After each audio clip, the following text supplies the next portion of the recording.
Assalamualaikum warahmatullahi wabarakatuh. Perkenalkan, nama saya Dimas Anggara. Saya adalah seorang mahasiswa dari Universitas Jambi, Prodi Ilmu Politik, Fakultas Hukum Universitas Jambi.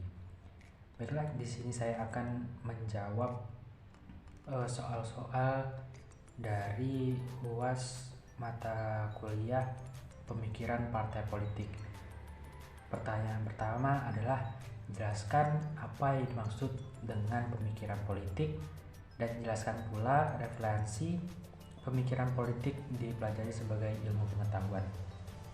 Nah, teman-teman semuanya, pemikiran politik itu sendiri adalah ide atau gagasan tentang perwujudan masyarakat, bangsa, dan negara atau sistem politik ideal yang dicita-citakan serta cara pencapaiannya, arah perilaku politik seseorang atau sekelompok orang oleh elit politik, masyarakat, bangsa, dan negara.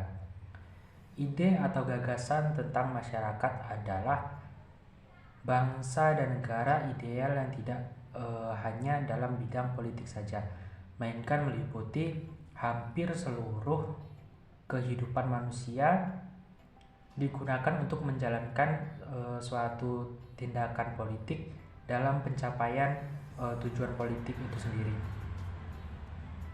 Permasalahan yang sering terjadi atau sering kali timbul adalah pertanyaan apakah ilmu politik merupakan suatu ilmu pengetahuan atau tidak. Sebagai titik tumpu, setiap ilmu pengetahuan berusaha untuk membatasi diri pada aspek-aspek yang lebih spesifik, terutama mengenai objek yang menjadikan ruang lingkup pemeliharaannya. Lalu para sarjana ilmu politik itu sendiri pada pertemuan di Paris pada tahun 1948 berpendapat bahwa ilmu politik adalah keseluruhan dari pengetahuan yang ada di koordinasi mengenai pokok-pokok pikiran tertentu, yang mana ia memiliki definisi lain yang juga serupa adalah ilmu adalah pengetahuan yang tersusun, sedangkan pengetahuan adalah pengamatan yang disusun secara sistematis. Nah, lalu ada yang namanya sistem pengetahuan, dapat dikatakan juga sebagai ilmu pengetahuan, yang mana mereka itu harus memiliki yang namanya persyaratan-persyaratan yang terdiri dari unsur-unsur yang merupakan kegiatan yang tergolong dalam suatu kesatuan.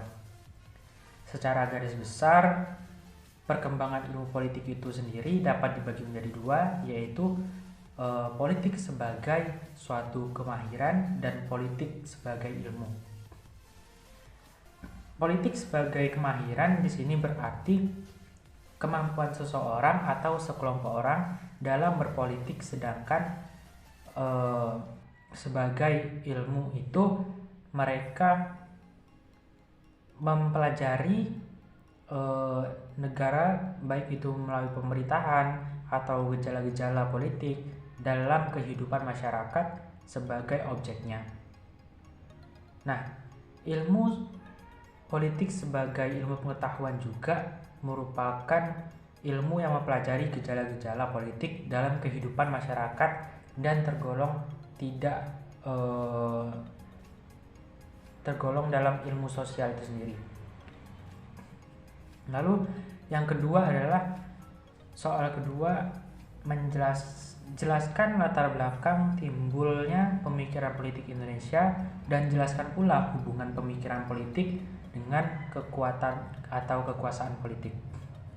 Nah, teman-teman semuanya, munculnya pemikiran politik di Indonesia itu dilatar belakangi oleh bangkitnya nasionalisme modern pada tahun 1990-an, yang mana secara nyata diawali munculnya sekelompok kecil mahasiswa dan cendekiawan-cendekiawan muda yang menantang dunia modern sebagai tantangan terhadap masyarakat, khususnya para mahasiswa dan cendekiawan muda itu sendiri, yang mana kebanyakan dari mereka itu yang telah belajar di luar negeri, kemudian di Indonesia mereka membawa ideologi-ideologi yang mereka bawa untuk mengatasi persoalan politik yang menjadikan mereka amat sangat antusias dalam mendidik serta mendiskusikan bagaimana bahkan orang itu membimbing dan berkembang menjadi pemikiran kritis yang sistematis tentang nasib bangsa. Nah, karena para mahasiswa dan cendekiawan ini mengidentifikasikan dan memposisikan dirinya sebagai calon pemimpin masa depan, maka perkembangan pemikiran politik di Indonesia itu sendiri pada akhirnya menjadi pemikiran yang jelas dan tegas tentang masa depan, perkembangan pemikiran kritis sistematis. Contohnya itu sendiri pada Sumpah Pemuda yang kita peringati pada tanggal 28 Oktober 1928. Dan terbentuknya hal tersebut tidak lepas dari kondisi politik yang ada pada saat itu. Yang mana setelah lahirnya pemikiran politik para mahasiswa dan cendekiawan itu mulai berorientasi pada kekuasaan politik yang ingin melepaskan diri dari pemerintah kolonial. Pada saat itu juga segera memproklamirkan kemerdekaan Indonesia setelah tanggal 17 Agustus 1945. Nah, kendala yang dihadapi dalam rangka mewujudkan pemikiran politik sesuai dengan tujuan negara, pemegang kekuasaan yang masih belum mempunyai pengalaman dalam memegang kemudian sistem politik seperti penentuan ideologi yang sesuai dengan cocok dan karakter bangsa. Dari hal tersebut tentunya berhubungan antara pemikiran dengan pemegang kekuasaan atau politik yang diperlukan. Lalu ada pertanyaan yang ketiga, yaitu jelaskan apa saja pemikiran politik yang bertentangan dengan nasionalisme ala Soekarno dan siapa saja sih tokoh-tokohnya dalam pemikiran politik Soekarno tersebut.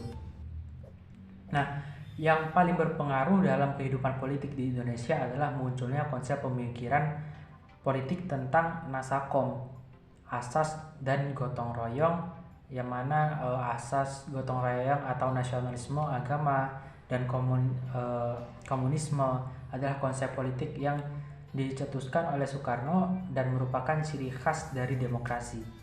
Hal ini dimaksudkan untuk memenuhi tuntutan tiga fraksi utama yang ada di dalam politik Indonesia itu sendiri. Fraksi yang pertama adalah TNI, yang kedua adalah kelompok Islam, dan yang ketiga adalah komunis, sosialis, nasionalisme agama, dan sosialis. Lalu bagaimana sih konsep pemikiran politik di era Soekarno ini? Nah, konsep pemikiran politik pada masa Soekarno ini menggantikan konsep nasakom yang dianggap oleh masyarakat bahwa Soekarno lebih berafiliasi ke Partai Komunis. Untuk menghindari adanya kesan bahwa Soekarno ada di balik komunis, maka ia melahirkan konsep baru. Nah, konsep berikutnya yang dikembangkan oleh Soekarno yaitu konsep gotong royong. Nah, karena sering dijadikan kata kunci dalam rangka mensukseskan program pembangunan di Indonesia yang sudah menjadi ciri khas budaya bangsa Indonesia itu sendiri. Konsep ini menurut Soekarno akan menjadikan ciri kemandirian maju atau mundurnya bangsa Indonesia bergantung pada Indonesia itu sendiri, tanpa bergantung pada bantuan asing yang dikenal dengan sebutan seperti berdikari atau berdiri di atas kaki sendiri.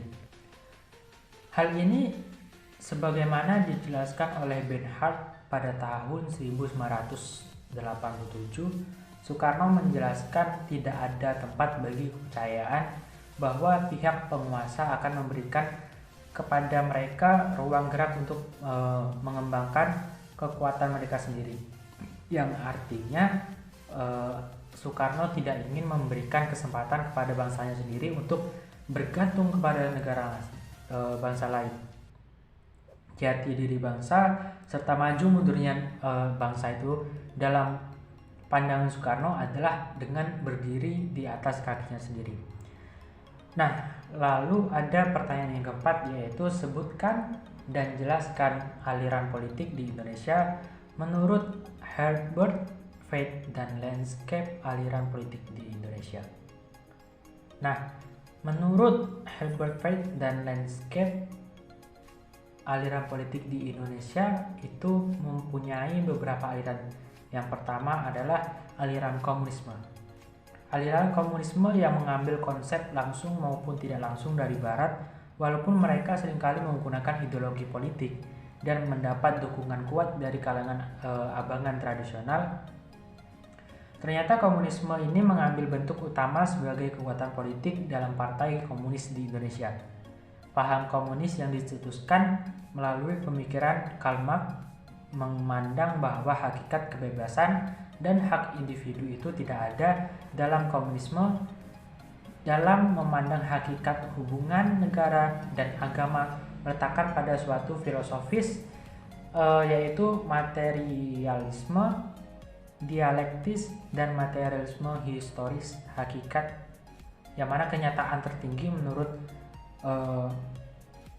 komunisme adalah materi komunis di Indonesia dimulai dari terbentuknya Partai Komunis Indonesia atau yang kita sebut dengan PKI pada tahun 1920-an. Nah, adapun alasan kaum pribumi nih yang mengikuti aliran tersebut, hal ini dikarenakan tindakan yang melawan kaum kapitalis dan pemerintahan, yang mana selain itu juga iming-iming propaganda Partai Komunis Indonesia ini juga menarik perhatian mereka.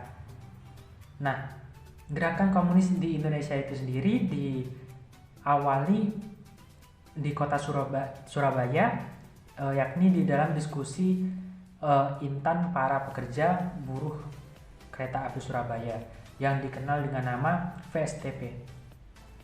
Nah, gerakan PKI ini lahir pula pada masa Perang Kemerdekaan Indonesia yang diawali oleh kedatangan Musso secara misterius dari Uni Soviet ke negara Republik. Nah, saat itu Indonesia beribu kotakan di Yogyakarta, salah seperti Soekarno dan tokoh pergerakan lain yang berpindah dengan lantang di Yogyakarta dengan kepercayaan yang masih murni komunisme di antara dan di sana juga mendirikan calon-calon pemimpin PKI seperti Aidit Musso dan pendukungnya kemudian menuju ke arah Madiun. Lalu aliran yang kedua adalah sosialisme, yang mana negara demokrasi itu mengambil inspirasi dari pemikiran Barat, yang mana aliran sosialisme ini juga muncul dalam Partai Sosialis Indonesia. Aliran yang kedua adalah aliran sosialisme, yang mana demokrasi yang juga mengambil inspirasi dari masyarakat Barat. Aliran ini juga muncul dalam Partai Sosialis Indonesia. Secara etimologi, sosialis berasal dari bahasa Prancis yang berarti kemasyarakatan, dan secara istilah sosialisme pertama kali muncul sekitar tahun 1930-an, yang umumnya sebutan itu dikenalkan bagi aliran yang masing-masing hendak mewujudkan masyarakat yang berdasarkan hak milik bersama terhadap alat-alat produksi. Sosialisme yang diajarkan ke masyarakat atau pandangan hidup tertentu yang berhasrat menguasai sarana-sarana produksi serta pembagian hasil produksi yang secara merata. Nah, berawal dari fungsi dua partai sosialis, yaitu Partai Sosialis yang diketuai oleh Amir Syarifuddin dan Partai Rakyat Sosialis atau yang disebut dengan PARAS yang didirikan oleh Sultan Syahrir. Ya, kemudian mereka itu tergabung dalam dengan nama Partai Sosialis. Nah, hal ini sejak November 1945 menguasai kabinet suku di Indonesia sampai dengan pertengahan tahun 1947 dengan pembentukan kabinet Syahrir dan kabinet Amir Syarifuddin. Terjadi keretakan antara kelompok Syahrir dan kelompok Amir Syarifuddin. Nah, aliran yang ketiga adalah aliran Islam, yang mana Islam yang terbagi menjadi dua varian, kelompok yang pertama adalah Islam tradisionalis atau Islam modernis. Nah, dalam istilah yang digunakan secara umum yang berpusat pada Partai Masyumi serta kelompok Islam konservatif atau sering disebut tradisionalis yang berpusat pada Nahdlatul Ulama, daya tarik Islam itu sendiri di area politik Indonesia yang gerakannya masih dalam skala kecil atau hanya bersifat golongan-golongan saja daripada nasional. Nah, contoh dari partai-partai Islam itu memperoleh dukungan dari kalangan pedagang pribumi dan petani di daerah yang ortodoks. Nah, Islam sendiri belum berhasil mencapai kesatuan organisasi yang cukup menonjol di area politik pada tahun 2000-an, mengalami kemunduran dan menimbulkan setidaknya ada dua kelompok atau elemen Islam yang muncul cukup besar, yakni Muhammadiyah pada tahun 1912 yang terinspirasi dari gerakan Muhammad Abdul, pemikir dan Nahdlatul Ulama tahun 1926 yang ingin mempertahankan bentuk-bentuk budaya. Kemudian pada tahun 1945, khususnya pada masa penjajahan Jepang, dua ormas besar ini yaitu Nahdlatul Ulama dan Muhammadiyah satu dalam wadah, yaitu Masyumi atau Majelis Syuro Muslimin Indonesia, komparatif dengan harapan merdeka, ibadah dengan tenang, kemudian realitas yang ditimbulkan ternyata melenceng dari harapan.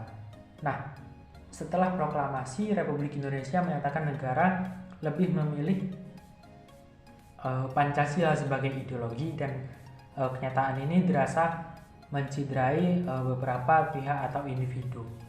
Nah, lalu ada yang namanya aliran nasionalisme radikal.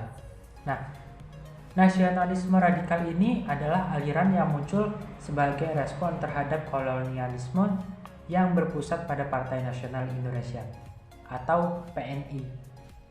Dikemukakan oleh David Muller pada bahwa bangsa atau tepatnya nasionalisme adalah suatu komunitas yang terbentuk dari keyakinan bersama dan komitmen yang saling menguntungkan, yang mana ia mempunyai latar belakang sejarah karakter aktif dan berhubungan dengan suatu wilayah. Nah, nasionalisme menurut Webster adalah loyalitas dan kecintaan pada suatu bangsa, khususnya sebagian rata kesadaran nasionalisme untuk memuliakan suatu bangsa di atas yang lain dan memberikan penekanan utama pada upaya mempromosikan kebudayaan dan kepentingan bangsa sebagai suatu yang pantas di antara bangsa-bangsa lain atau kelompok-kelompok supranatural.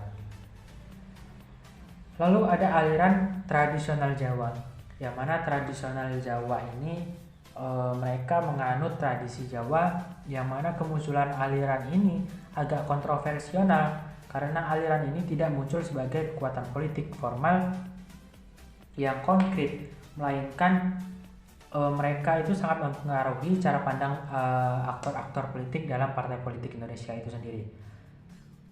Nah, dalam hal ini mereka sangat berpengaruh dalam birokrasi pemerintahan atau Pamong Praja Soekarno yang dirasa banyak dipengaruhi oleh pemikiran politik Jawa tradisionalisme, yang mungkin tradisionalisme Jawa ini mempengaruhi nasionalisme radikal, dan tradisional Jawa ini memang agak sukar dibedakan. Hal ini menjadi atau disebabkan oleh yang pertama, mereka itu bersifat kolektif, dan yang kedua, mereka itu menghormati NKRI dan pemimpinnya, dan yang ketiga yaitu mereka sama-sama menolak individualisme dan kapitalis.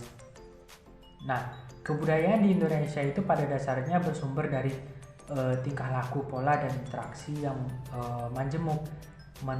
Menurut Herbert Feith dan Lance Kenstol dalam buku Pemikiran Politik Indonesia tahun 1945 sampai dengan 1965, ada 5 aliran pemikiran politik yang mewarnai perpolitikan di Indonesia. yaitu yang pertama nasionalisme, yang kedua adalah radikal, yang ketiga adalah tradisionalisme Jawa Islam, yang keempat adalah sosialisme demokrasi, dan yang kelima adalah komunisme. Nah, dari kelima aliran politik inilah yang membentuk budaya politik dan sistem politik di Indonesia dari masa lampau menjadi masa sekarang dengan berbagai perubahan yang terjadi di Indonesia. Herbert Feith dalam buku Pemikiran Politik Indonesia pada tahun 1945 sampai dengan 1965 yang ikut mewarnai perpolitikan Indonesia, yakni aliran pemikiran dalam pemilu 1955 yang merefleksikan melalui partai-partai politik serta pemilu yang diantaranya adalah komunisme yang diwakili oleh Partai Komunis Indonesia atau PKI, lalu yang kedua adalah nasionalisme radikal atau yang diwakili dengan PNI, lalu ada Islam atau Masyumi dan NU, tradisional Jawa atau PNI, NU dan PKI, dan yang terakhir adalah sosialisme demokrasi. Lalu ada pertanyaan yang kelima, yaitu yang dikenal dengan pergerakan reformasinya pasca runtuhnya rezim Orde Baru mengubah tradisi politik Indonesia bergeser menjadi demokrasi politik yang institusionalisme. Apakah pergeseran tradisi politik tersebut akan berdampak lebih jauh atau kita tetap kembali menggunakan tradisi politik di zaman Orde Baru atau sebelumnya alias Orde Lama? Jelaskan pendapat Anda. Nah, teman-teman semuanya, pada masa Orde Baru merupakan tatanan kekuasaan yang berada di bawah kepemimpinan Presiden Soeharto, yang mana era Presiden Soeharto ini berlangsung selama 32 tahun menggantikan masa Orde Lama pada era Orde Baru, yang segala bentuk kehidupan masyarakat di Indonesia itu mengalami kemajuan seperti inflasi menurun dan mata uang nasionalis yang stabil. Dilansir juga dari buku Sistem Pemerintahan Presidensial Indonesia dari Soekarno ke Jokowi di tahun 2018 karya Diana Dia. Nah, secara ekonomi masa Orde Baru terbilang maju, namun kekuasaan yang dijalankan sepenuhnya berjalan secara otoriter karena tidak puas dengan kepemimpinan Soeharto dengan kroni-kroninya, sehingga masyarakat bersatu untuk menggulingkan kekuasaan yang ada dan muncullah reformasi. Nah, perubahan masyarakat pada Orde Baru ini dalam buku Hari-Hari yang Panjang, yaitu Transisi Orde Lama ke Orde Baru tahun 2008, karya Sulastomo pada tahun 1966, lahirlah Orde Baru dengan kepemimpinan Soeharto sebagai presiden awal, yang mana masa ini untuk menata kembali kehidupan bermasyarakat, berbangsa, dan bernegara berdasarkan Pancasila dan Undang-Undang Dasar 1945. Namun, pemerintahan tersebut dinilai tidak konsisten dalam melaksanakan cita-cita awal Orde Baru, yang mana Orde Baru ini berjalan secara berkemajangan, yaitu selama 32 tahun. Ternyata Presiden Soeharto justru mementingkan kelompok-kelompok tertentu saja, yang menjadi sebab terjadinya perubahan masyarakat pada masa Orde Baru, karena masyarakat mulai merasa kesulitan mendapatkan kebutuhan pokok, baik itu untuk beras, lalu ada minyak goreng, lalu ada minyak tanah, gula, susu, ikan kering, maupun garam itu sendiri. Selain itu juga di situasi politik di Indonesia semakin tidak menentu dan tidak terkendali. Akibatnya masyarakat Indonesia semakin kritis dan tidak percaya terhadap pemerintahan masa Orde Baru. Nah, gerakan reformasi terjadi atas tuntutan rakyat kepada pemerintah karena ketidakadilan yang terjadi berbagai bidang, baik itu di politik, hukum, ekonomi. Nah, menurut jurnal Berakhirnya Pemerintahan Presiden Soeharto tahun 1998 pada tahun 2014, karya Lilit Eka Aprilia dan lain-lain, Terdapat beberapa sebab dan akibat terjadinya perubahan masyarakat Indonesia pada masa Orde Baru hingga masa reformasi, yaitu yang pertama, pembangunan tidak merata. Pada masa Orde Baru, pemerintahan memfokuskan pembangunan di Pulau Jawa yang tidak memperhatikan wilayah-wilayah yang lain, dan hal tersebut mengakibatkan beberapa daerah di luar Jawa tetap merasakan kemiskinan, padahal mereka juga turut menyumbang devisa lebih besar untuk negara seperti halnya Kalimantan, Sumatera, Riau, maupun Papua. Nah, alasan yang kedua yaitu politik didominasi oleh Partai Golkar di era Orde Baru. Terjadi 6 kali pemilihan umum yang selalu dimenangkan oleh Partai Golkar. Hal ini dikarenakan semua elemen pemerintahan atau pegawai negeri diharuskan untuk memilih partai tersebut, yang mana kekuasaan Orde Baru pada tahun 1997 Indonesia mengalami krisis moneter yang dipicu oleh tukar bat terhadap dolar Amerika. Hal tersebut kemudian juga menular hingga ke seluruh kawasan Asia Tenggara termasuk juga Indonesia. Nah, setelah itu pemerintahan Orde Baru mulai retak. Hal ini disebabkan dari penerapan sistem sentralistik dan militeristik, di mana pemerintah mengabaikan kemampuan unsur masyarakat dan bangsa, di mana hal itu juga membuat perilaku yang tidak wajar di bidang politik, ekonomi, sosial, dan budaya di masyarakat, sehingga jika figur tunggal kekuasaan jatuh pada sistem atau rezim tersebut juga jatuh terbukti dengan lengsernya Soeharto akibat pergolakan masyarakat yang tidak terkendali. Nah, reformasi merupakan suatu perubahan tatanan kehidupan lama dengan kehidupan baru dan secara hukum menuju ke arah yang lebih baik. Baik itu pola kehidupan masyarakat, mereka juga ikut berubah. Sering berubahnya pola kepemerintahan dari Orde Baru ke masa reformasi, yang mana perubahan-perubahan ini terjadi berbagai perubahan di segala bidang, dan kita dapat menyimpulkan bahwa Orde Lama memanglah lebih baik daripada Orde Baru. Baiklah, itulah tadi jawaban yang dapat saya sampaikan. Kurang lebihnya saya mohon maaf. Saya akhiri. Wassalamualaikum warahmatullahi wabarakatuh.